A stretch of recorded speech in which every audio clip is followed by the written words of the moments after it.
ज्वर चिकित्सा में जैसा कि हमें मालूम है जो शरीर की अग्नि है वह अपना स्थान छोड़ के जो है आमाशय जिसे हम कहते हैं अपना स्थान छोड़ के पूरे शरीर में चली जाती है रस का अनुसरण करके। तो चूंकि अग्नि है नहीं है जिसका काम पाचन करना है तो ऑब्वियस है हमें कम खाना चाहिए क्योंकि अग्नि अपने स्थान पे नहीं है। तो ज्वर के पूर्व में ही निदान में श्लोक है ना? ज्वर के पूर्व में ही निदान में श्लोक आया है, ज्वर आदो व हितम लंघनम लघु असन अवतर्पणम वा।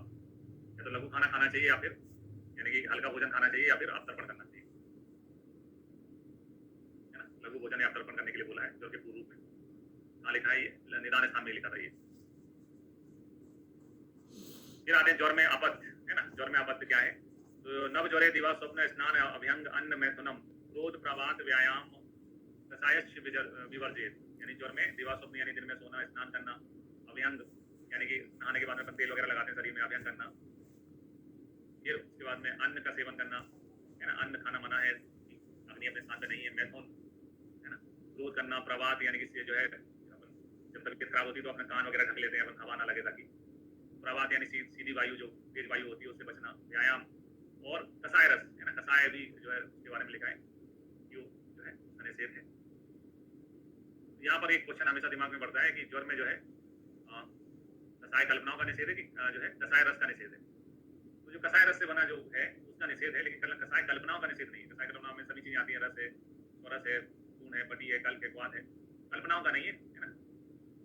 कसाय द्रव्यों से निर्मित जो है काढ़े, कसाय रस वाले काढ़े का निषेध होता है। इन 9 कारकों का निषेध है।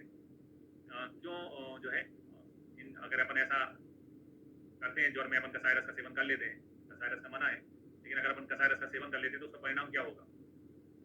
स्तंभन्ते न विपच्यते कुर्ति विषम ज्वरम, है ना? नव ज्वर में अगर अपन कसाय रस का निषेध बताया गया, लेकिन कसाय रस जो है अगर अपन सेवन कर लेते हैं, कसाय रस ग्राही और स्तंभक होने से यानी मल को रोकता है, ग्राही स्तंभक होने से दोष विरुद्ध हो, दोष विबद्ध एवं स्तब्ध होकर विषम ज्वर उत्पन्न कर देते हैं। ये क्वेश्चन एग्जाम में पूछा जा चुका है, कई बार पीएससी के एग्जाम में पूछा जा चुका है कि ज्वर में कसाय रस देने से क्या परिणाम होता है। तो ज्वर में कसाय रस देने से विषम ज्वर उत्पन्न हो जाता है। चरक ने स्वयं जो है इस चीज को भी क्लेरिफाई किया हुआ है, ना तो कल्पना उद्दिष्टम कसाय प्रतिसिद्ध थे या कसाय से वर्जित तरुण ज्वर। ज्वर में कसाय कल्पनाओं का नहीं, कल्पनाओं में तो फिर सभी फॉर्म स्वरस है, कल के क्वाथ है, उनकी बात हो जाती है। कसाय कल्पनाओं का नहीं, कसाय द्रव्यों से यानी ऐसे द्रव्य जो रस में कसाय है उससे निर्मित कोई भी काढ़ा होगा उसका जो है निषेध बताया गया है। इसके अलावा नव ज्वर में सिरोवेचन कराने से क्या होता है? तो सिरोवेचन कराने से तिमिर होता है। 2 क्वेश्चन है यहाँ पर प्रमुखता से जो आपको याद रखने। नव ज्वर में अगर अपन कसाय रस देते हैं, है ना? नव ज्वर में कसाय रस देते तो विषम ज्वर होता है। नव ज्वर में सिरोवेचन करा देते, नस दे देते तो उससे तिमिर हो सकता है। आंखों के सामने अंधेरा छाने वाला रोग है तिमिर, है ना? तिमिर आगे चल के जब तिमिर के पटल बढ़ते जाते हैं आंखों में तो दूसरे रोग उत्पन्न हो जाते हैं। फिर आते हैं ज्वर में क्या करना चाहिए। तो ज्वरे लंघनम में उपदिष्टते ज्वरात। ज्वर में सर्वप्रथम लंघन कराने का निर्देश है, क्योंकि ज्वर में अग्नि अपने स्थान पर नहीं होती, इसलिए सर्वप्रथम लंघन कराने का निर्देश है। फिर जैसा कि हम चरक में पढ़ते हैं कि चरक में रोग की चिकित्सा नहीं, रोगी की चिकित्सा है। क्या हमें सभी को लंघन कराना है? तो नहीं, इस संदर्भ में उन्होंने कहा है, लेकिन बातज, क्षयज, कामज, क्रोधज, शोकज, भयज, है ना? बातज, क्षयज, कामज, क्रोधज, शोकज, भयज और श्रम जन्य ज्वरों में और पुराण ज्वर में लंघन का निषेध। बात तो और वृद्धि होती है लंघन करने से। इसके अलावा ये जो लिखे हुए हैं आप तो क्षय भी, धातु क्षय बात की वृद्धि। इसके अलावा जो मानसिक मानस ज्वरों में जिनको काउंट करते हैं, कामज, क्रोधज, शोकज, एक बार से मानसिक ज्वरों में भी लंघन करने से कोई फायदा नहीं होगा। बातज, क्षयज, मानस ज्वर जिसमें कामज, क्रोधज, शोकज, भयज ज्वर आते हैं, और श्रम जन्य ज्वर में और पुराण ज्वर में लंघन का जो है निषेध, इसमें लंघन नहीं कराना चाहिए। लंघन जो सामान्य ज्वर है आपको लंघन कब तक कराना चाहिए? उन्होंने कहा दोषों के पक्व होने तक, जब तक दोष पक्व ना हो जाए तब तक लंघन कराना चाहिए। ये लंघन की अवधि कब तक होती है? एग्जाम का क्वेश्चन है। लंघन की अवधि होती है दोषों के पक्व होने तक। लंघन करने से ज्वर की एक शांति होती है, एक शांति हो जाती है, मतलब एक प्रकार से ज्वर पूरा ठीक हो जाता है। इससे ज्वर की एक शांति होती है। ये क्वेश्चन भी जामनगर का पूछा गया है। लंघन से ज्वर की एक शांति, मतलब मेन लक्षण जो है उसका कम होने लगता है, टेम्परेचर डाउन होने लगता है। फिर आओ ज्वर का चिकित्सा सूत्र जो योग रत्नाकर ने दिया, उसमें उन्होंने कहा है ज्वर आदो लंघनम सस्तम ज्वर मध्येतु पाचनम ज्वर अंते रेचनम प्रोक्तम एतद् ज्वर चिकित्सनम। 3 चीजें बताई उन्होंने। ज्वर आदो लंघनम सस्तम, ज्वर की स्टार्टिंग में लंघन कराना चाहिए। ज्वर आदे लंघनम सस्तम, ज्वर मध्येतु पाचनम, ज्वर के मध्य में पाचन करना चाहिए। ज्वर अंते रेचनम प्रोक्तम, ज्वर के अंत में रेचन कराना चाहिए, यानी विरेचन कराना चाहिए। ये तब ज्वर चिकित्सा, ये ज्वर की चिकित्सा है। तो स्टार्टेड में लंघन, क्योंकि अग्नि अपने स्थान में नहीं होती, मध्य में पाचन औषधियां देना चाहिए, और अंत में जो है विरेचन कराना चाहिए। महाप्रकाश ने इस पर और प्रकाश डाला है। महाप्रकाश प्रकाश ने थोड़ा और प्रकाश डाला है। उन्होंने कहा है ज्वर आदो लंघनम प्रोक्तम, ज्वर के स्टार्टिंग में लंघन कराना चाहिए। ज्वर मध्य तू पाचनम, यहाँ तक भी ठीक है, ज्वर मध्य तू पाचनम। अब यहाँ पर एक्स्ट्रा चीज जोड़ दी है, ज्वर अंत्य भेषजम दत्तात्, ज्वर के अंत में भेषज देना चाहिए। ज्वर मुक्ते, यहाँ से चीज चेंज हो गई।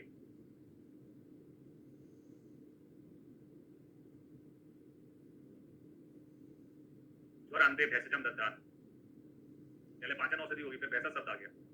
और ज्वर अंत की जगह ज्वर मुक्त होने पर विरेचन होता है। तो दोनों श्लोक अच्छे एक जैसे नहीं है ना, पहली दो लाइनें सेम है दोनों में, योग रत्नाकर भाव प्रकाश में। और भाव प्रकाश ने 4 चरण में बांट दिया इसको। 4 चरण में कैसा बोला, ज्वर आदि लंघनम प्रोक्तम, ज्वर के स्टार्टिंग में लंघन करना चाहिए। ज्वर मध्य तू पाचन, ज्वर के मध्य में पाचन औषधि देना चाहिए। ज्वर अंत्य भेषजम दत्तात्, ज्वर के अंत में भेषज देना चाहिए। और ज्वर से मुक्त हो जाने पर विरेचन देना चाहिए। इस प्रकार से दोनों आचार्यों के श्लोक में अंतर है। ठीक है, एग्जाम में आजकल जो ट्रेंड चला हुआ है मैच द फॉलोइंग करके ऐसे क्वेश्चन बनाए जा सकते हैं, कब क्या कौन सी चीज करनी है।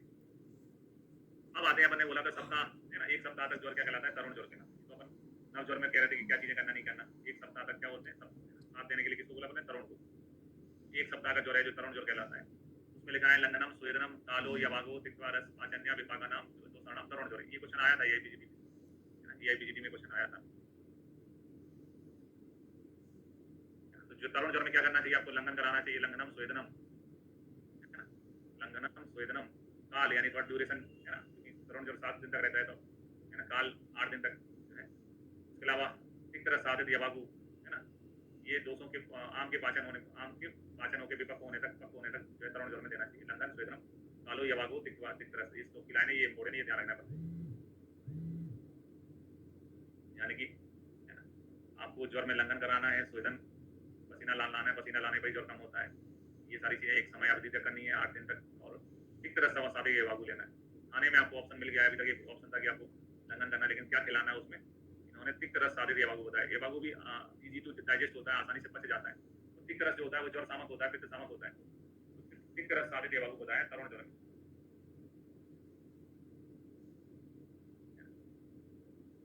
इसमें तरुण ज्वर में तिक रस साधित यवागु बताया हुआ।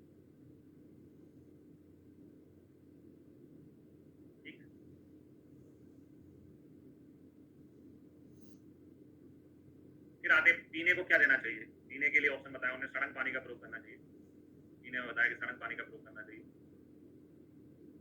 सड़न पानी के लिए लिखा है मुस्तक परपटको उसी रोदित चंदनो उदित नागरई सर्द शीतम जलम दद्दात पिपासा ज्वर शांति। तो सड़न पानी जैसा इसका नाम, इसमें 6 औषधियां होती हैं। और 6 औषधियां कौन सी होती हैं, तो उसीर पित्त पापड़ा सुगंध वाला मुस्तक सुंडी और चंदन है ना, ये 6 औषधियां होती है। उसीर पित्त पापड़ा सुगंध वाला मुस्तक सुंडी चंदन। याद रखने का तरीका, उसीर का ऊ ले लिया, उसका बोल दिया, उसका पित्त पापड़ा को ले बोल दिया प्यारा, उसका प्यारा। सुगंध वाला मुस्तक सुंडी को लेके बोल दिया एसएमएस, उसका प्यारा एसएमएस चाहिए। मतलब अपन कह रहा है कि भैया बुखार तो वैसे ठीक हो जाएगा, और सामने वाला लिख के दे दे गेट वेल सून है ना, जो उसकी प्रेमिका है वो बोल दे कि गेट वेल सून है ना, ठीक हो जाएगा। सड़न पानी में ये 6 औषधियां रहती हैं, उसका प्यारा एसएमएस चाहिए। यानी जिसमें उसीर है, पित्त पापड़ा है, सुगंध वाला है, मुस्तक है, सुंडी है और चंदन है। किस सड़न पानी तो ठंडा भी पानी होता है, गर्म पानी भी होता है। हमें सरस शीत देना है, उबाल के गर्म करके ठंडा किया हुआ जल देना है। सरस शीतम जलम, नॉर्मल पानी नहीं देना। पहले पानी को उबालना है, उबालने के बाद में ठंडा करना है, ठंडा करने के बाद में देना है। किस लिए दे रहे हैं, तो ज्वर में जो पिपासा होती है यानी जो प्यास लगती है उसकी शांति के लिए देते हैं है ना, ज्वर पिपासा शांति के लिए देते हैं। ये भी एग्जाम में हो जाता है। यहाँ पर एक चीज थोड़ा मत में भिन्नता है, बंगसेन एवं प्रंद ने सुंटी के स्थान पर धान्य बताया हुआ है। सुंटी के स्थान पर क्या बताया, धान्य बताया हुआ है। सुंटी के स्थान पर धान्य बताया हुआ है। तो बंगसेन का वाह या प्रंद का वाह, ये हो गया बीवी। बीवी बोल रहा हूँ, बीवी याद करो, बीवी है वो हमेशा ध्यान रखती है। तो बीवी ने कहा है कि सुंडी उष्ण होता है, नोट क्यों ले रहा है, वो तो ठंड में अदरक वाली चाय तो मैं ठंड में पिलाती हूँ, गर्मी में और गर्मी बढ़ाएगी है ना, तो इसमें तुम सौंठ के स्थान पे धनिया ले लो। तो अपन ने कहा है धन्य है बीवी, धन्य है बीवी, बीवी जो है वो धन्य है। तो उन्होंने धनिया बता दिया सुंडी के स्थान, सुंडी के स्थान पे धनिया बताया हुआ है। बीवी जो है वो धन्य है। ठीक है, फिर आओ एकांत पित्त ज्वर में उष्ण जल का निषेध है। मतलब जिसमें केवल पित्त दोष हो, एकमात्र पित्त के कारण कोई ज्वर हो रहा है, तो पित्त में वैसी उष्णता शरीर में बढ़ी हुई रहती है, उस समय वैसे अपन है ना पित्त में हमेशा गर्म पानी या सुरक्षित जल देते हैं। लेकिन एकांत पित्त ज्वर में उष्ण जल का निषेध होता है, गर्म पानी नहीं दिया जाता। ये क्वेश्चन भी एग्जाम में आता है। गर्म पानी नहीं दिया जाता। फिर आते हैं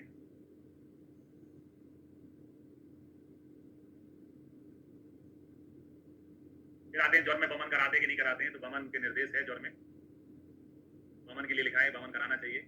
कब प्रधान हो प्रतिष्ठान दोषा आमाशय आश्रितान बुद्धवा ज्वर करान काले बम्यान बम नहीं हरे। देखो चरक ऐसा ट्रीटमेंट नहीं करते हैं जैसे एलोपैथी वाले करते हैं। फीवर है तो पैरासीटामोल दे दो, कुछ नहीं सोचना है, बच्चा है बूढ़ा है कौन सी बीमारी चल रही है और कौन कौन से साथ में बीमारी, कुछ नहीं सोचना, पैरासीटामोल दे दो।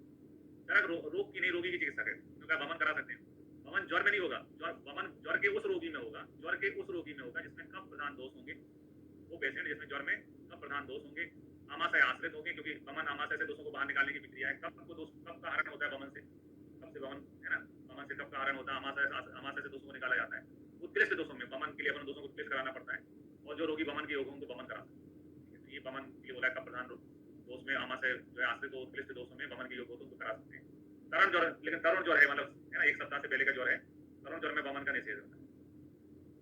तरुण ज्वर में अगर आपने बमन करा दिया तो बमन से हृदय रोग हो सकता है, यानी हार्ट डैमेज, हृदय रोग है ना, लंग्स डैमेज, श्वास रोग हो सकते हैं, आपका जो है क्या जो डाइजेस्टिव सिस्टम डैमेज आना हो सकता है। अल्टीमेटली जो है मूर्छा भी हो सकती है, मूर्छ बेहोश भी हो सकती है।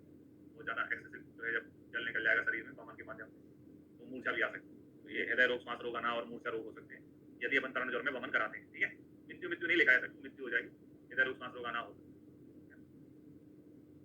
हंस के मूर्छा आ सकती है, हंस के मूर्छा है ना, हृदय रोग आना, श्वास रोग, मूर्छा।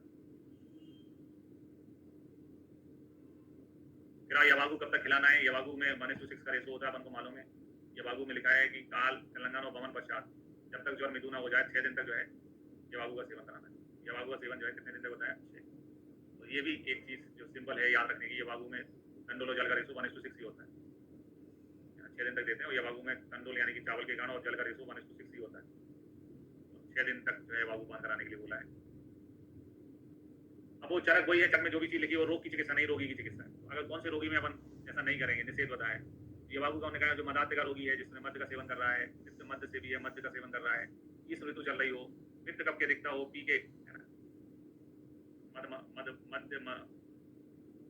पी के पित्त कब के दिखता हो, ऊर्ध्व रक्तपित्त है, इन सब कंडीशन में मदाते में नित्य मध्य का सेवन कर रहा हो, है ना, ग्रीष्म ऋतु हो, पित्त कब के दिखता हो, ऊर्ध्व रक्तपित्त की कंडीशन में है ना, यवागु के स्थान पे लाजा सत्तू का तर्पण जो करना है, लाजा सत्तू का तर्पण बताया।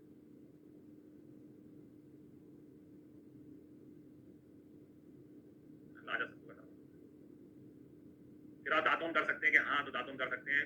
भोजन के पूर्व रोगी के मुख में जो रस है, यानी रोगी जो टेस्ट फील कर रहा है उसके विपरीत रस वाली दातून करें।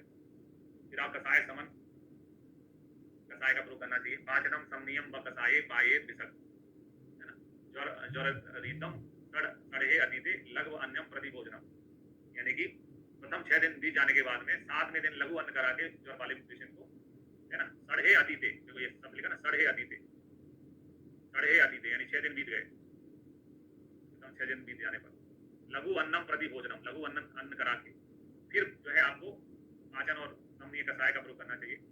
ठीक है, मृदु ज्वर में भेषज देते हैं, है ना।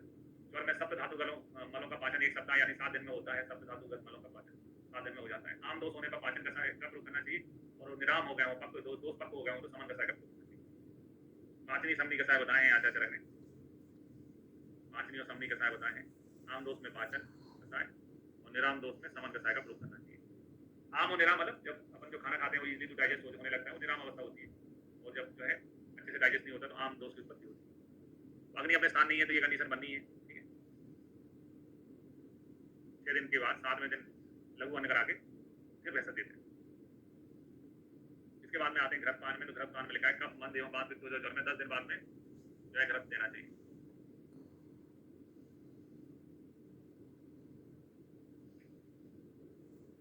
चरक के अनुसार कब करना चाहिए? 10 दिन बाद, है ना। वैसे भी घृत जो है बात पित्त दोष के लिए होता है, तो बात पित्त दोष जिसमें बड़े हुए हों, है ना, 10 दिन बाद घृत देना चाहिए। उसको उसने थोड़ा और ज्यादा टाइम लिया है, एकदम 12 रात्रि, है ना, 12 रात्रि के बाद में या 12 दिन के बाद में दोनों के पक्व होने पर घृतपान कराना चाहिए। तो घृतपान के लिए टाइम ड्यूरेशन अलग है, चरक में 10 दिन है, सुश्रुत में 12 दिन बताई गई है। ये भी एग्जाम में क्वेश्चन आते हैं।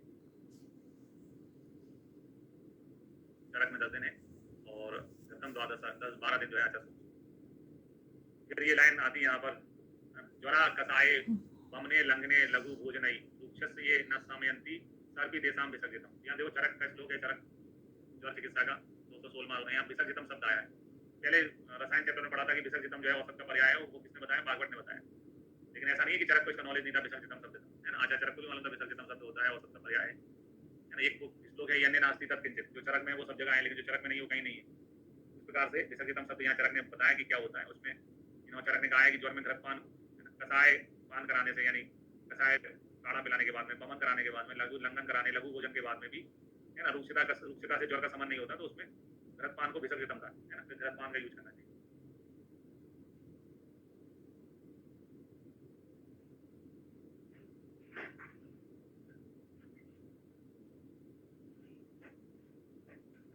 फिर एक श्लोक अपन ने पढ़ा था चरक निदान का था, जीर्ण ज्वरे से तू सर्वे सर्वे सर्वे से सर्पी पानम प्रसन्न। जीर्ण ज्वर में श्रेष्ठ पेय जो है वो सर्पी। जीर्ण ज्वर में आपको सर्पी पान करना चाहिए, श्रेष्ठ पेय है, फूड आइटम है, मतलब असन पान खा आदित है ना, लीड, ये सब भोजन के टाइप होते हैं। जीर्ण ज्वर में श्रेष्ठ पेय जो है वो सर्पी। ये पूरा नाम बना लेते हैं, जीर्ण सर्पी पान। जीर्ण सर्पी भी होता है।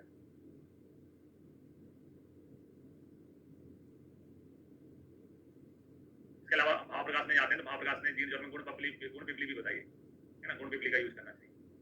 फिर आते हैं दुग्ध के बारे में, दुग्ध भी दे सकते हैं ज्वर में, लेकिन किस कंडीशन में देते हैं? देखो चरक में ज्वर की चिकित्सा नहीं बता रहे हैं। ऐसा रोगी जिसको ज्वर है, और ज्वर के साथ दांत तृष्णा है, दांत तृष्णा बात ज्वर में कफ मंद और बात वत्तोदर ज्वर में अपन घृतपान करा रहे थे, लेकिन दांत तृष्णा युक्त जो है, बात पित्तोदर ज्वर है, दांत तृष्णा युक्त निराम ज्वर में, बात पित्त ज्वर में धारो उष्ण दूध का प्रयोग करना चाहिए। इसलिए बात पित्त ज्वर में धारो उष्ण दूध बताया, दूध का प्रयोग करना चाहिए।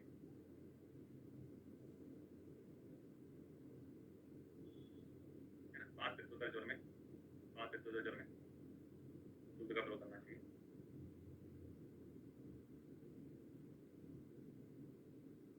फिर जीर्ण ज्वर में श्रेष्ठ औसत है ना, जीर्ण ज्वरा नाम सर्वेशम पया प्रस्मनम पया। श्रेष्ठ औसत क्या है? पया यानी दूध, पया प्रस्मनम परम।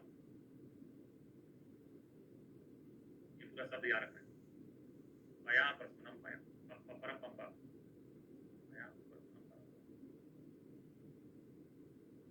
प्रशमन जो है औसत का पर्याय होता है। श्रेष्ठ औसत जो है पय यानी दूध है, और श्रेष्ठ पेय जो है फूड आइटम होता है। तो घी एज अ फूड के हिसाब से अच्छा है, दूध एज अ मेडिसिन के हिसाब से अच्छी है। ज्वरांति तो विरेचनम आपको मालूम है ना, जो दूध है वो है ना, दूध पीने से भी कई लोगों को दस्त लग जाता है, विरेचन हो जाता है। इस प्रकार से अपन ये कह सकते हैं जीर्ण ज्वर में श्रेष्ठ पथ्य भी, प्रशमन पथ्य एक दूसरे के पर्याय होते हैं। जीर्ण ज्वर में श्रेष्ठ पथ्य जो है उपाय है, दूध है, पथ्य है, औषध है, प्रशमन है, ये सब एक दूसरे के पर्याय है।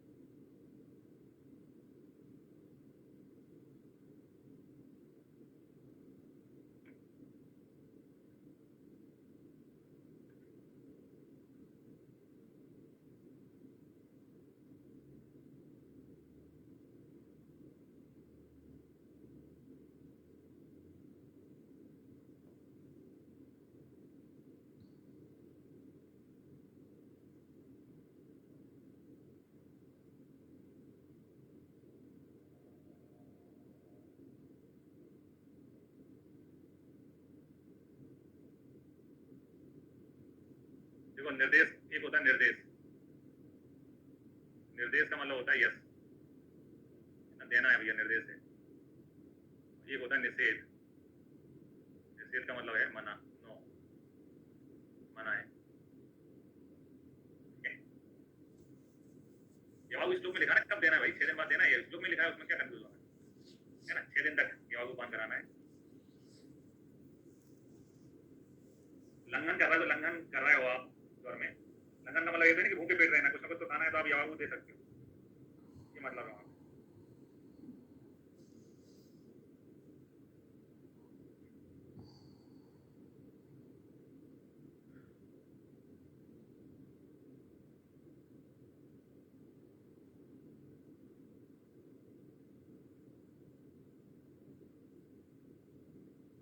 में विरेचन विरेचन करा सकते हैं। अक्षीण बल मांस समेत विरेचन, ऐसा रोगी जिसमें बल मांस क्षीण नहीं हो उसमें अपन विरेचन करा सकते हैं।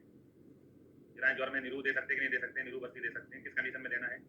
तो ज्वर क्षीण व्यक्ति में मल शोधन हेतु दुग्ध या निरू बस्ती का प्रयोग करना चाहिए, तो दुग्ध या निरू बस्ती का प्रयोग करना चाहिए। तो पटोल आदि, आरक आदि, गुड़ इत्यादि निरू बस्ती बताएंगे। तो निरू बस्ती का क्या करना है, जाप करना है, गैप गैप से दे देना है, गैप गुड़ इत्यादि, आरक आदि, पटोल आदि निरू बस्ती यूज करना है। और अनुवासन ज्वरे पुराने पुराण ज्वर में संकीर्णे कप पित्त दृढ़ अग्निया उच्च पद पुरीसाय दत्ताद अनुवेद। पुराण ज्वर की अवस्था में अगर किसी रोगी को मल जो है टाइट आ रहा है, कड़क मल आ रहा है ना, रुक्ष बधा हुआ पुरीस आ रहा है, तो उसमें अनुवासन दे सकते हैं। अनुवासन के लिए पटोल आदि, चंदन आदि अनुवासन बस्ती बताइए, तो याद रखने का तरीका हो जाएगा। पीसी अनुवासन कैसे देने, पीसी पटोल चंदन पीसी। निरू जो है गैप करके देना है, निरू जैसे है ना, गैप करना पड़ता है निरू में, गैप और अनुवासन पीसी।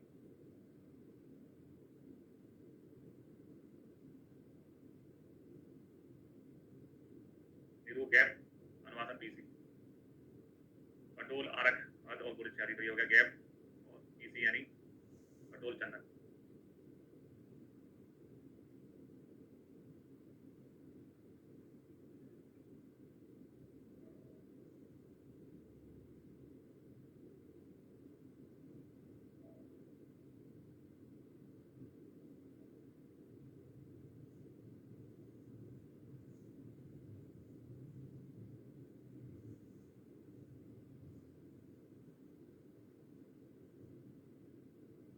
शब्दावली है, ज्वर मोक्ष और विगत ज्वर जो है वो शब्द शब्द है। एक आचार्य ने ज्वर मुक्ति बोला है, दूसरे ने विगत ज्वर बोला है।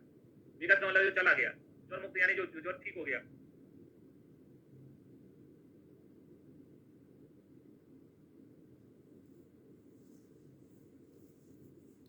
कसायपान करना है आफ्टर 7 days।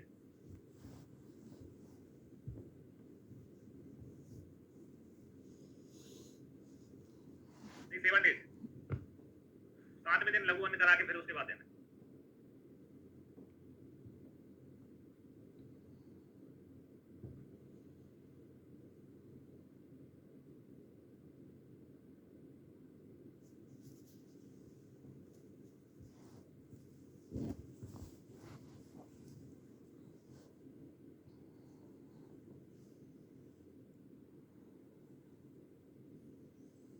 यहाँ अभी भी कंफ्यूजन है,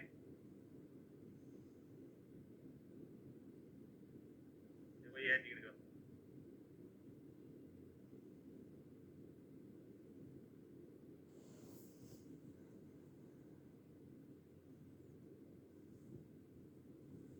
यहाँ पर 2 ऑप्शन है, एक ऑप्शन है आपका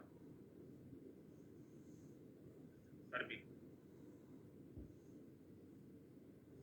सर्पी बताया पे, पान के रूप में बताया। पे मतलब चीज, पे का है ये फूड काउंट किया है इसको। जीर्ण ज्वर में अच्छा फूड है घी। दूसरा जो पाए या दूध कह सकते हैं, उसके लिए आया प्रशमन। प्रशमन जो है वो मेडिसिन का पर्याय होता है, औषध का पर्याय है। दूध एज अ मेडिसिन काम करेगी और घी जो है एज अ फूड अच्छा होता है। दूध भी पीते हैं लेकिन दुग्धपान शब्द नहीं आया यहाँ पर। यानी कि जीर्ण ज्वर में सर्दी जो है वो उसका पेय के रूप में अच्छा है, दूध जो है वो प्रशमन यानी औषध के रूप में अच्छा है।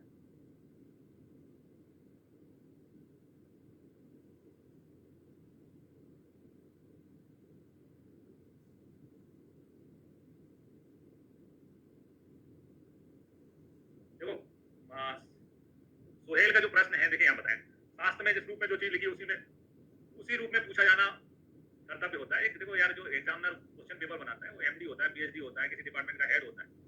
तो गलतियां जैसे अपन देख ही रहे हैं, 120 में से 5-6 क्वेश्चन में तो सभी लोग गलतियां करते हैं, क्वेश्चन गलत बन जाते हैं।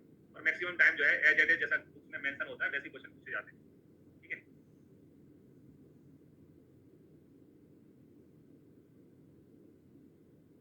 नहीं यहाँ पर सुश्रुत का बता रहे हैं, सुश्रुत में 1:6 है। ये जो ये बाबू बताया ना, ये सुश्रुत के अनुसार भाई।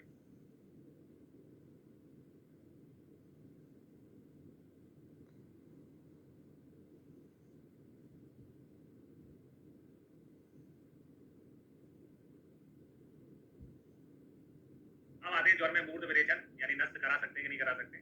तो ज्वर में नष्ट करा सकते हैं, उसके लिए जो बताया है नष्ट दे सकते हैं। गौरवे शीर्षा सूले विवद्य विवद्य इंद्रिय येसु जीर्ण ज्वरे रुचिकरम कुर्यात् मूत्र विरेचनम, यानी ज्वर में नष्ट को मूत्र विरेचन की संज्ञा दी गई है। नष्ट को मूत्र विरेचन की है। सिर में गौरवता होने पर, सिरासूल होने पर ज्वर में नष्ट दे सकते हैं। और जो नष्ट कौन से ज्वर में बोला गया है, तो वो जीर्ण ज्वर में बोला है। नष्ट को मूत्र विरेचन संज्ञा दी गई है, जीर्ण ज्वर में नष्ट बताया है। कौन से उसका नष्ट देना चाहिए, तो अणु तेल का नष्ट देना चाहिए। अणु तेल का नष्ट यूज करते हैं। जीर्ण ज्वर में विरेचन नष्ट बताया किसने, भैंसज रत्नावली ने। भैंसज रत्नावली में जीर्ण ज्वर में विरेचन नष्ट देते हैं। उन्होंने अर्धनारीश्वर रस होता है उसका नष्ट देने के लिए बोला। फिर आप ज्वर में वहां प्रयोग करते हैं, कोई लेप क्रीम लगाते हैं कि हाँ, तो उन्होंने कहा कि हाँ ज्वर में वहां प्रयोग होता है। ज्वर में अपन अभ्यंग कराते हैं, प्रदेह का यूज करते हैं, परिसेक का यूज करते हैं, अवगाहन है ना। इसके अलावा सीधो उष्णकृत जो ज्वर होता है उसमें अवगाहन का प्रयोग करते हैं, कम में लेटा के रखते हैं। फिर आए ज्वर में धूपन। धूपन तो केवल बाहर से ही धूपन का प्रभाव इम्पैक्ट होगा।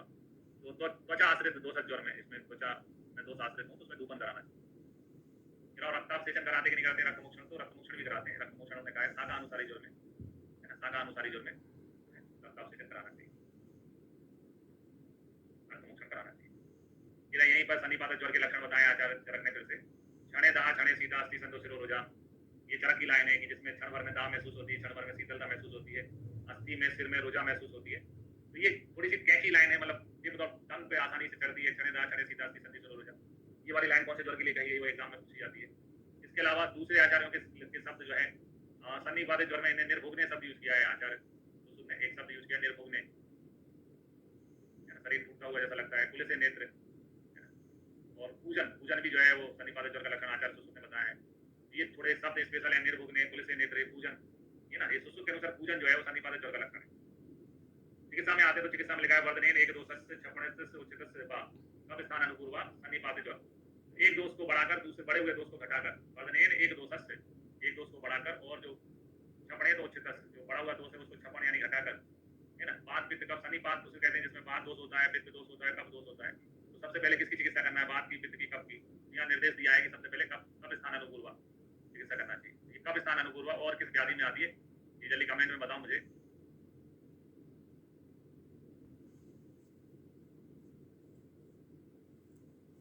कब स्थान अनुपूर्वा और किस व्याधि में आती है, जल्दी बताओ। कब स्थान अनुपूर्वा चिकित्सा और किस व्याधि में की जाती है।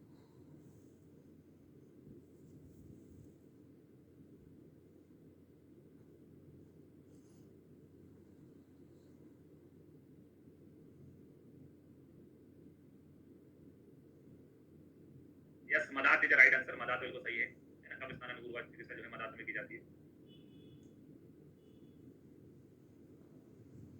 ठीक है, आचार्य सुश्रुत में जाते हैं तो सुश्रुत ने कहा है कि संवाहितु दोषाणाम पूर्वम पित्तम उपचारित। सुश्रुत थोड़ा अलग कंसेप्ट बताते हैं उन्होंने, पूर्वम पित्तम उपचारित, यानी पहले पित्त की चिकित्सा करने के लिए बोलते हैं, है ना।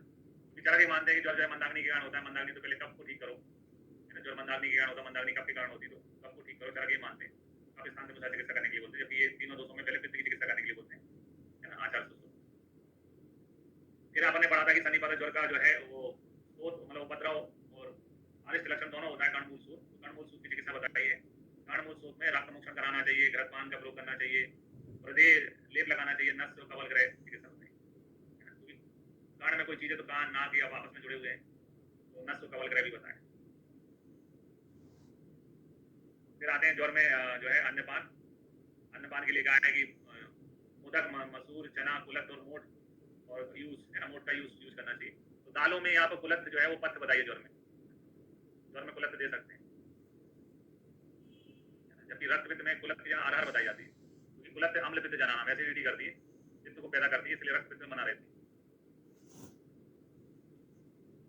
है ना। ज्वर के पथ्य और रक्त पित्त के पथ्यों में कुलथ और आधार में अंतर है केवल।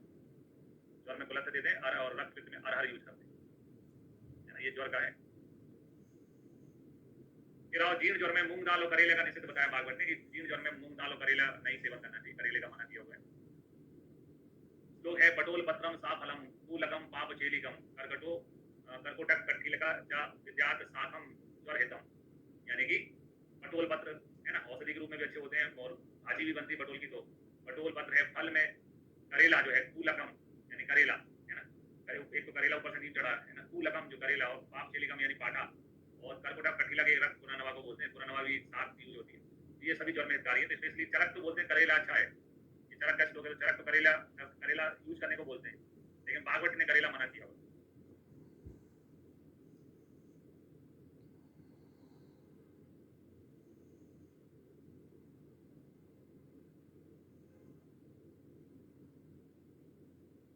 है ना, भागवत ने मना किया, चरक करेला लेने को बोलते हैं, लेकिन भागवत मना करता है। ठीक है, सी युगों में आए तो क्वाथ में लिखा है बसक आदि क्वाथ, बसक कुटज, ये बीज को कहते हैं बसक, बसक आदि क्वाथ, जाति आदि घरत, जाति आदि क्वाथ है ना, जाति आदि काढ़ा यूज कर सकते हैं ज्वर में। निम्न आदि कसाय है, कफा ज्वर में यूज करते हैं, कब्जाक्ष आदि कसाय है जो बात के ज्वर में यूज करते हैं, ये बताए हैं। घृत में पिपल्यादि घृत है ना, पिपल्यादि घृत, बलादि घृत बताया, बासादि घृत बताया। तो बासादि घृत वाला क्वेश्चन बहुत बनता है। बासादि घृत जो है वो जीर्ण ज्वर का है, केरला में भी पूछा जा चुका है, बासादि घृत जीर्ण ज्वर का है। तो केवल बासा घृत लिखाओ, बासादि या बासा लिखाओ, बासा घृत लिखाओ, तो बासा घृत जो है रक्त पित्त का है, वो रक्त पित्त का है। फिर आए चंदनाद तेल, दाहजन एवं दाह पूर्वक ज्वर में, यानी जिसमें ज्वर में फीवर के साथ ज्वर आ रहा हो, उसमें चंदनाद तेल का प्रयोग करना चाहिए।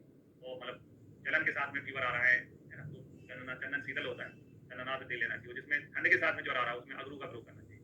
अगर अगरवादी तेल जो है शीतजन्य ज्वर में ठंड के साथ जो बुखार आ रहा है उसमें अगरवादी तेल यूज करते हैं। फिर आप ज्वर मुक्ति के पथ, ज्वर के बाद मुक्त होने के बाद में भी अपत्य बताएं। ज्वर के बाद में यानी फीवर ठीक होने के बाद, जैसे व्यक्ति ठीक होता है तुरंत ऑफिस ज्वाइन कर लेता है, काम में लग जाता है, फिर से बीमार पड़ जाता है, तो इसमें व्यायाम व्यवाय, व्यायाम व्यवाय स्नान चक्रमण, यानी कि जो शुरू में पढ़े थे अपन ने जो नव ज्वर में निषेध थे उनमें से व्यायाम है, व्यवाय है, स्नान है, संक्रमण है। ज्वर मुक्त होना सेवेद यावत ना बलवान भवे, जब तक आपको बल प्राप्त ना हो जाए जब तक व्यवाय व्यवाय व्यवाय का मतलब मैथुन होता है ना, मैथुन नहीं करना चाहिए, व्यायाम नहीं करना चाहिए, और स्नान नहीं करना चाहिए, संक्रमण नहीं करना चाहिए, जब तक आपको बल फिर से प्राप्त नहीं हो जाए। अब स्नान आपको थोड़ा अटपटा लगता होगा कि स्नान क्यों नहीं करना चाहिए भैया, नहाएगा नहीं क्या व्यक्ति? देखो चरक संहिता जब लिखी गई है तो ईसा से 200 साल पहले लिखी गई। उस जमाने में स्नान का मतलब जो है नदी में तैरना होता, स्नान ऐसे बाथरूम में नल चालू करके बैठ जाना नहीं होता। उस जमाने में स्नान जो है नदी में तैरना होता है। तो वो एक प्रकार से जो नदी में, आजकल तो स्विमिंग को अपन एक्सरसाइज में काउंट करते हैं, नदी में तैरना यानी कि आज के हिसाब से वो स्विमिंग हो गई। स्विमिंग जो है एक प्रकार की एक्सरसाइज हो जाती है, एक प्रकार की एक्सरसाइज है, इसलिए एक्सरसाइज नहीं करना है, आपको बॉडी को आराम देना है। या फिर आप सोचो कुएं में से आपको बाल्टी में से पानी निकालना है बाहर, एक्सरसाइज होती है ये, इसलिए लिखा हुआ है। इसको ऐसे समझे, मतलब ऐसे क्यों लिखा है ऐसा, ऐसा यार बुखार उतर गया फिर भी बोल रहे हैं मना है। इसके अलावा लिखा है नक्षत्र भेद से ज्वर की साध्यता का वर्णन हारी तो भागवत ने किया है, पहले भी देखा है अपन ने।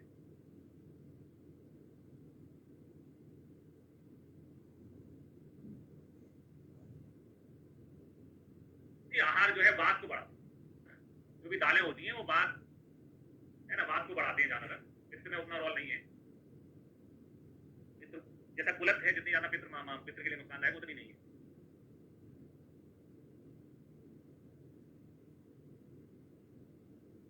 फिर आते हैं विषम ज्वर में 5 कसाय, जो कि एग्जाम में बहुत पूछे जाते हैं, बहुत इंपॉर्टेंट है। तो विषम ज्वर में 5 कसाय कौन कौन से हैं?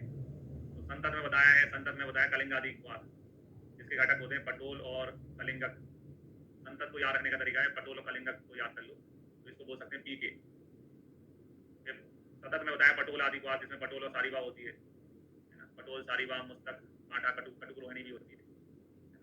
पीके पीएस पटोल सारीवा दूसरे में। तीसरा है पटोल और नीम, पटोल नीम त्रिपिका नदिका मुस्तक बसक होता है इसमें। पीके पीएस पीएन, 3 कंपनी में से अपन को एक को चुनना था।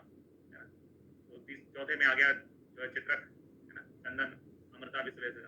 तो चित्रक चंदन को अपन ने बोल दिया चुनो, चुरायता को बोल दिया चुनो, पीके पीएस पीएन है ना, इनमें से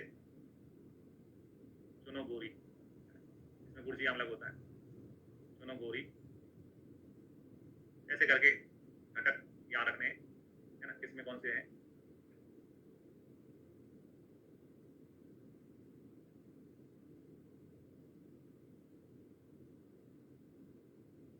पीके, ये पीके हो गया, ये पीएस हो गया पटोल सारीवा, ये पीएन हो गया पटोल नीम है ना, पीके पीएस पीएन। चुनो यानी चिरायता, चिरायता आता है जो है चौथे में। और गुड़ची जो है गिलोय जो है, और आंवला, गुड़ची आंवला, ये आते हैं। चलो तक इसका भी आईपीजीटी में क्वेश्चन आ चुका है 2023 में।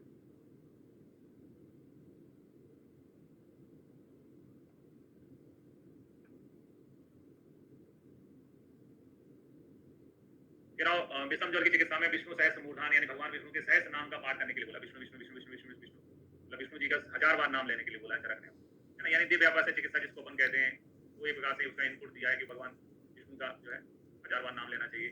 विषम ज्वर की चिकित्सा में रसोन कल्क बताया सारंगन ने रसोन कल्क बताया हुआ है। आचार्य भेल ने वृषभ ध्वज पूजन बोला है, वृषभ की ध्वज की पूजा करना चाहिए। भेल आरित ने रुद्र और हनुमान जी की पूजा करने के लिए बोला, रुद्र यानी भगवान शिव और हनुमान जी की पूजा करने के लिए बोला है। काश्यप बच्चों के डॉक्टर हैं, बच्चों को भी अपन को शुरू से अच्छे संस्कार देना चाहिए, है ना। कोई भी विपत्ति आए तो मनोबल बढ़ाने के लिए आप भगवान का नाम ले लो। तो रुद्र पूजा, है ना, रुद्र पूजा का विधान बताया काश्यप ने, लेकिन वो रुद्र पूजा का विधान जो है रायक्षमा में बताया। सुश्रुत ने रुद्र पूजा जो है अपस्मान में बताई। ज्वर में तो दो ही कंसेप्ट है, एक तो विष्णु जी का 1000 बार नाम लो भेल के हिसाब से, सब ध्वज पूजन करो, और आरित ने रुद्र और हनुमत पूजा बताया। बाकी इसके विपरीत अलग अलग रोगों में बताइए काश्यप ने राजस्वा में बताइए रुद्र पूजा।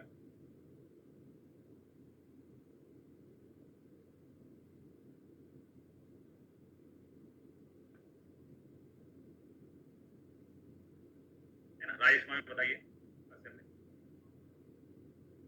और सुश्रुत ने आपस्मान में बताइए। इसके अलावा विषम ज्वर में आहार कैसा करना चाहिए, है ना। तो रसोनम सा तेलस, तेल में भुजा हुआ लहसुन का प्रयोग करना चाहिए। कप रसस पैसा, 5 कप जो है उनका प्रयोग करने के लिए बोला है। इसके अलावा पुनरावर्तक ज्वर में केसी माप, ये 5 काढ़े लेने के लिए बोला है, ये भी एग्जाम में पूछे जाते हैं। पुनरावर्तक ज्वर में कौन से काढ़े बताएं, ये भी इंपॉर्टेंट है।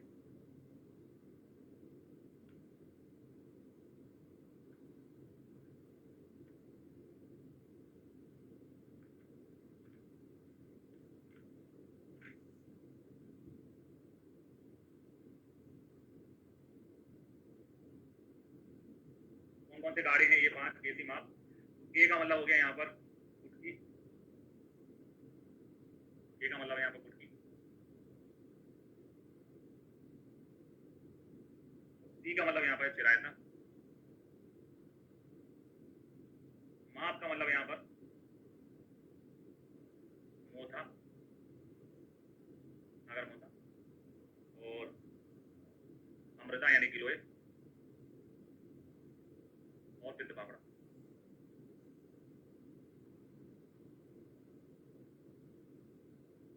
इनका कसाई यूज करने के लिए बोला। तो किसका कसाई यूज करते हैं पुनरावर्तक ज्वर में, वो एग्जाम का क्वेश्चन है, एग्जाम में पूछा जाता है। कुटकी, चिरायता, मोथा, अमृता, पित्त पापड़ा, इनका कसाई बताएं। इसके अलावा पुनरावर्तक ज्वर में मधु संशोधन कराते हैं, समन कराते हैं, यातना बस्ती का प्रयोग करने के लिए बोला है।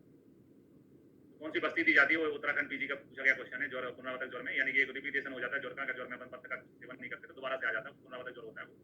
उसमें मधु संशोधन कराना चाहिए, समन चिकित्सा करना चाहिए, यातना बस्ती का प्रयोग करना चाहिए। इसके अलावा पुनरावर्तक ज्वर में अभ्यंग, उद्धर्तन, स्नान, धूपन, अंजन, है ना, कितानी, पुनरावर्तक ज्वर, तिक्त ग्रह जो है लाभकारी। मतलब जो नव ज्वर में जो मना होता था वो अपन वैसा नहीं, पुनरावर्तक ज्वर में वो सब चीजें यूज हो सकती है। उद्धर्तन कराते हैं, अभ्यंग कराते हैं, स्नान, धूपन, अंजन का प्रयोग करने के लिए बोला है।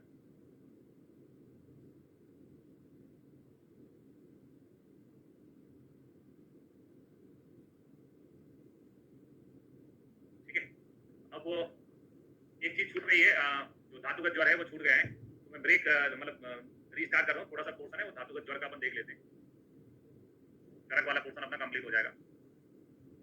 तो 2 मिनट से फिर से रीस्टार्ट कर रहा हूँ मैं।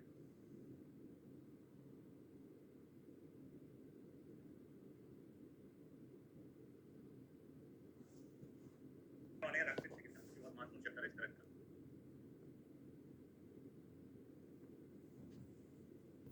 परिभाषा में कहा है दुष्ट पित्त का सर्वत्र रक्त के साथ शरीर से बाहर निकलने को रक्त पित्त कहते हैं। और रक्त पित्त के लिए श्लोक में लाइन आती है, महागतम महाबेगम अग्निवत शीघ्रकारी। बहुत इंपॉर्टेंट लाइन है, एग्जाम में पूछी गई है, कई बार एग्जाम में क्वेश्चन आया है।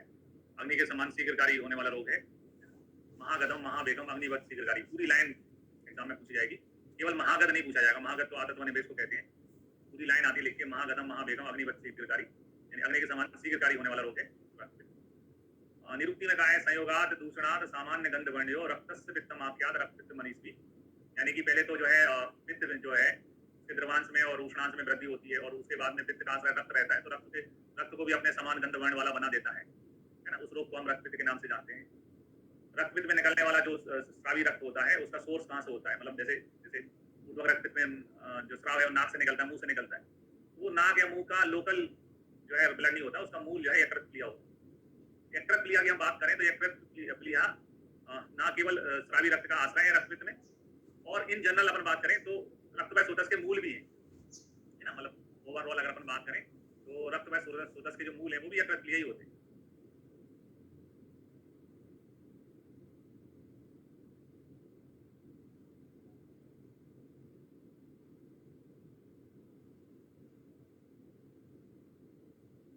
ठीक है, तो संप्राप्ति में कहा है कि तस्य ऊष्मणा द्रवो धातो धातुर प्रसंचन्ति स्विदस्तेन समृद्धि भूयस्तदा तदा अधिगच्छति, यानी रक्त पित्त में रक्त की ऊष्मा में जो है ऊष्मा में और पित्त के ऊष्मा में स्वेदन से पित्त के द्रवांश में वृद्धि होकर रक्त में मिलने से रक्त की वृद्धि होती है। पुरानी एग्जाम के पेपर आप सॉल्व करोगे तो ये लाइन जो संप्राप्ति की है रक्त की, ये बहुत पूछी गई है। ये लाइन बहुत पूछी गई, किस रोग की संप्राप्ति है, इसके बारे में कहा गया है। लाइन है तस्यो ऊष्मणा द्रवो धातुर धातो प्रतिसंचति, है ना, रक्त की ऊष्मा के कारण, रक्त की ऊष्मा में स्वेदन से रक्त में आश्रय जो पित्त है उसके द्रव है ना द्रवांश में वृद्धि हो जाती है। क्वेश्चन है पित्त के गुण क्या होते हैं? पित्त के गुण होते हैं द्रव अम्ल, है ना, उष्ण तीक्ष्ण द्रव अम्ल सरकटु, है ना, ये पित्त के गुण होते हैं। तो द्रव पित्त का गुण है, द्रवांश में वृद्धि होती है। पुराना पेपर लगाओगे ये ऐसा एग्जाम का, उसमें पूछा गया है कि रक्त पित्त में पित्त के कौन से गुण, कौन से उसमें वृद्धि होती है ना। तो एक सिंगल आंसर देना है तो द्रवांश, और दो आंसर चुनने हैं तो ऊष्मा भी जो है सही आंसर है। उष्ण गुण भी पित्त के अंदर होता है। पूर्व में आते हैं, पूर्व में लिखा है सदनम शीत कामित्वम कंठ धूमायनम बमी लो गंधी निश्वासा भवत्यस्मिन् भविष्यति। सदनम शीत कामित्वम, सदन का मतलब होता है डाउन। जैसे कभी कभी मैं पढ़ाते समय खुद भी फील करता हूँ कि आज यार वो एनर्जी नहीं लग रही शरीर में। सदन एक ऐसा ही शब्द होता है कि शरीर डाउन होता है। ऐसा रोग जिसमें आगे चल के आपको ब्लीडिंग होने वाली हो, ठीक है, तो आप शरीर तो डाउन हो जाएगा वैसे भी।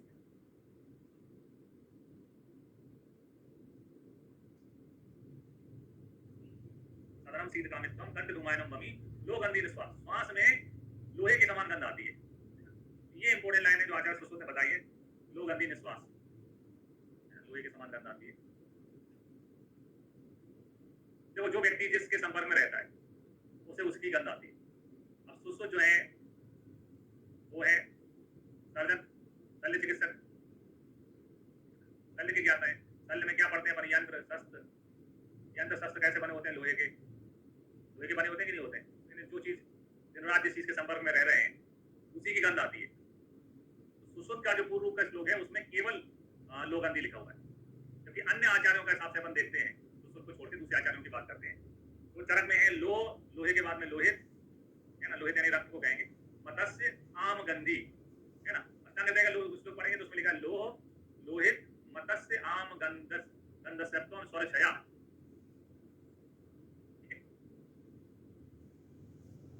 तो ये चार गंध बता रहे हैं, लोहे के समान, लोहित के समान, आम के मत्स्य के समान, आम के समान, चार प्रकार की गंध गिना रहे हैं चरक को। वो चरक और बागवत, यानी मुख से लोहे के समान, लोहित के समान, मत्स्य के समान, आम के समान गंध आती है, जबकि सुश्रुत केवल एक ही गंध बताते हैं, लो गंधी। फिर आए दोषानुसार लक्षणों में। दोषानुसार लक्षणों में लिखा है जो पातज रक्त पित्त होता है उसमें लिखा है कि पातज में स्याव वर्ण हो जाता है, स्याव वाकई है, अरुण वर्ण हो जाता है। ये बात के लक्षण होता है, स्याव होना, अरुण होना, स्याव होना, अरुण होना बात के लक्षण है ना। साफ है, झाग आता है, तनु रुक्षकम बाधिकम, है ना, तनु होना, रुक्ष होना, ये बात के लक्षण है। इससे जन्म में लिखा है रक्त पित्तम कषाय भाव कृष्णम गौमूत्र सन्निभम, है ना। तो मैंने हमेशा बोला है कि जिस रोग में जो दोष होता है, जैसे अभी योनिगंध में कब दोष होता है तो अपज योनिगंध नील पुष्प के समान होता है। रक्त पित्त में भैया रक्त पित्त रोग है और इसमें पित्त दोष है, तो पित्तज भेद में जिसका पित्तज भेद होगा उसमें आपको कुछ नवीन शब्द सुनने को मिलेंगे, नवीन चीजें सुनने को मिलेंगी। जैसे श्रीपद में देखा था हमने, कपज जो कब के कान श्रीपद होता था, कपज श्रीपद में इसका जो है ग्रंथिक कांटों के समान होता था। तो यहाँ पर लिखा है कि रक्त पित्तजन्य जो रक्त पित्त होता है उसमें कषाय भाव कृष्णाभ गौमूत्र के समान दिखता है, नीचकाकार के समान, धूम के समान, अंजनाभ के समान होता है पित्तज रक्त पित्त। कषायाभ कृष्ण गौमूत्र सन्निभम मेषकाकार धूमाभ अंजनाभ, मतलब नॉर्मल से हटके शब्द यूज हुए हैं यहाँ पर। इनका मतलब है, उनको मैं मतलब बता देता हूँ कि रक्त पित्त में निकलने, पित्तज रक्त पित्त में निकलने वाला जो रक्त है वह जो है कषाय यानी गैरिक वर्ण का, कृष्ण वर्ण का और गौमूत्र के समान वर्ण का, मेचक बोलते हैं